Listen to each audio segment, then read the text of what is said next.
Hello, today I'm going to show you how to set up your km632 Dell keyboard. I've already unpackaged it, so I kind of figured out how everything worked. But it might have come in a box that looks just like this.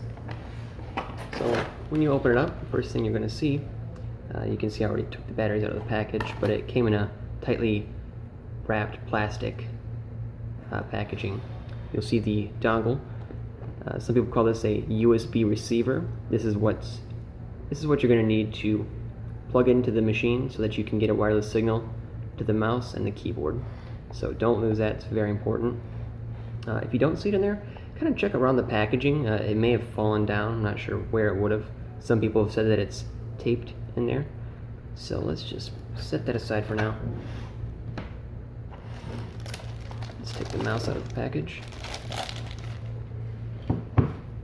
Set the batteries aside. All the paperwork.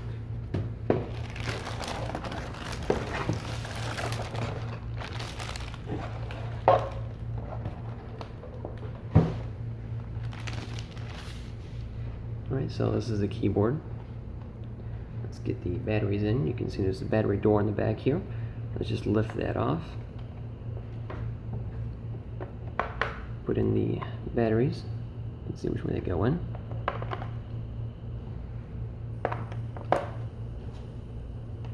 Close the battery door. And there's a little on and off switch there. Just make sure it's switched on. When you do switch it on, you'll see the battery indicator light right here. Switch to green. So let's do that. And that way you know that the keyboard is getting power. For the mouse, it's kind of neat actually. It's held in with a magnet.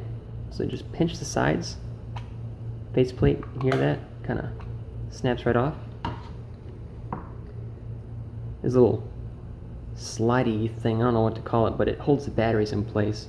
So when the direction the arrow is pointing, just push down gently, slide up. This is held in with a little ribbon.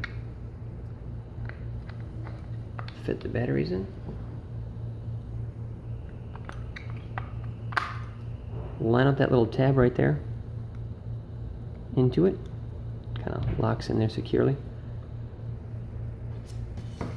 Same way we took it off, just kind of gently rest it over and it should just snap together.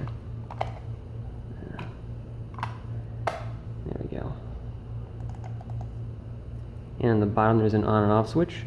Make sure that you turn it on. Don't look directly into the light.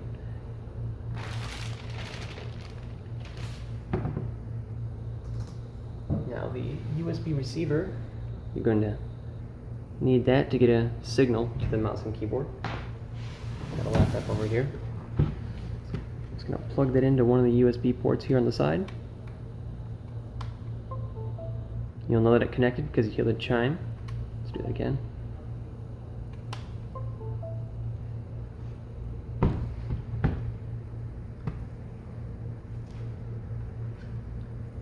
And the mouse and keyboard should be functioning perfectly. If you're having trouble getting it connected, however, make sure that the batteries are, placed in there properly. Also, try turning it off and turning it back on. Don't ask me why, but sometimes that just fixes everything magically. There we go, keyboard's working. Same thing with the mouse, just make sure that you try turning it off and turning it back on. And one more thing, make sure that the USB is in there and that you heard the chime. If it's on mute, you might not be able to hear it. This next bit might sound a little crazy, but if it's not working and you have more than one USB port, unplug it and just plug it into a different one. For some reason, that works for a lot of people. You didn't hear it that time. Oh, it's because I muted it. You'll see the media controls here. For the most part, mute, volume down, volume up works pretty much anywhere. The play and pause, back and forward buttons for media might work. It depends on the program that you're in, and the moon button may or may not work on your machine. It depends generally, but it'll put it to sleep, which is like a low power mode. Other than that, it's pretty standard. So I hope you enjoyed this, and then if you had any issues, I hope that this helped.